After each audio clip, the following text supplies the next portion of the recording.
So, diorang decide untuk gunakan tengkorak asli untuk letakkan dekat dalam Pirates of Caribbean tu.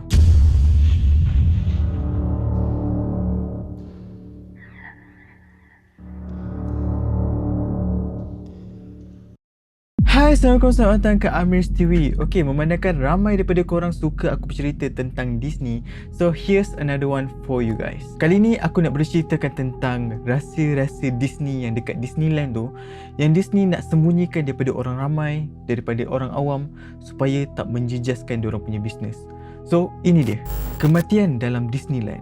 Disneyland ni bukan benda-benda best je yang ada kat sana. Beberapa ketika dahulu, Disneyland ni pernah dihantui oleh perkara-perkara ngeri yang tak dapat dilupakan, macam kematian disebabkan permainan-permainan di situ gagal berfungsi. Perkara tu bukan saja membunuh pengunjung-pengunjung yang datang, ia juga turut membunuh pekerja-pekerja yang mengoperasikan permainan-permainan tersebut. Dekat Disneyland Florida saja, pada tahun 2006 tercatat 4 kematian dan 19 kes mangsa yang cedera parah. Kematian yang pertama dilaporkan di Disneyland pada tahun 1964. Ada seorang budak lelaki berumur 15 tahun yang bernama Mark Lynn Maple terjatuh daripada permainan bobsled yang macam permainan roller coaster yang dekat air tu, sebab dia tiba-tiba berdiri dan perkara tu buatkan dia jatuh daripada permainan bobsled tu. Maksudnya apa? Maksudnya diorang tak titik beratkan safety, diorang tak ketatkan safety kat situ, mengakibatkan budak tu boleh berdiri dan terjatuh ketika bermain permainan tu. Dan pada tahun 1999 pula, ada seorang pengunjung terjatuh daripada kabel kar dengan ketinggian 12 meter tingginya. Welcome aboard, Islanders. You are on the Disney Skyliner at Disney's Caribbean Beach Resort. Disebabkan kes-kes kematian yang ngeri ni lah, Disney cuba nak sembunyikan daripada orang awam supaya bisnes diorang tak terjejas. Disneyland menjadi tempat perkuburan. Majoriti menganggap Disneyland ni tempat yang paling bahagia, seolah syurga dunia pada diorang, sampaikan ada yang nak duduk dan tinggal kat situ sampai bila-bila untuk selamanya. Dan yang paling teruk, ada yang tulis wasiat supaya selepas diorang mati, abu-abu mayat diorang ni ditabur di seluruh Disneyland. Kawasan paling popular ataupun hotspot bagi kes-kes penaburan abu ni iaitu dekat The Haunted Mansion dan Pirates of Caribbean. Bila kes ni dah berleluasa dan pihak Disneyland pun dah melarang perbuatan ni, tapi masih lagi ramai yang cuba untuk menabur abu mayat ahli keluarga ataupun rakan mereka dengan sembunyi-sembunyi. Dan disebabkan tu, pekerja-pekerja di kawasan tu diberikan latihan khas untuk membersihkan abu mayat yang ada di kawasan-kawasan hotspot tu.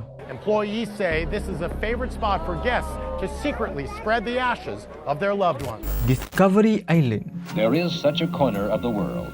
Actually, it's an island in the middle of Bay Lake, transformed into a beautiful zoological garden. Discovery Island is a recreation of a tropical rainforest. Mungkin ramai yang tak tahu, dekat Florida, Disney pernah buka satu taman tema yang bernama Discovery Island pada tahun 1974. Tapi tak lama pun, pada tahun 1999, Discovery Island ditutup dan rumah kawasan ni ditutup disebabkan kononnya diorang tak dapat menampung keuangan dan kos pengurusan Discovery Island tu. So, apa yang pelik kan? Ada beberapa kumpulan cuba masuk Discovery Island ni selepas beberapa tahun Discovery Island ni tutup. So, apa yang diorang jumpa? Diorang jumpa Discovery Island ni dijadikan tempat sebagai makmal penyelidikan, dan kajian mendapati ada satu parasite yang memakan otak manusia di sekeliling kawasan tersebut. Today we're going to talk about the brain-eating amoeba. Its technical name is Naegleria fowleri and has a fatality rate of over 99%.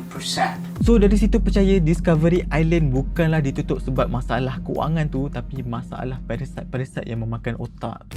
Disneyland guna tengkorak manusia sebenar. Pada tahun 1997, tengkorak manusia yang digunakan dalam tempat Pirates of Caribbean tu adalah tengkorak manusia yang sebenar dan diambil daripada Pusat Kesihatan UCLL Los Angeles. Disney decide untuk menggunakan tengkorak asli tu supaya tengkorak tu nampak real, sebab diorang pernah buat tengkorak palsu dan nampak macam mainan, macam tak real lah. So diorang decide untuk gunakan tengkorak asli untuk letakkan dekat dalam Pirates of Caribbean tu. Dan beberapa tahun lepas tu, teknologi dah makin maju, teknologi pembuatan tulang palsu dia dah makin maju.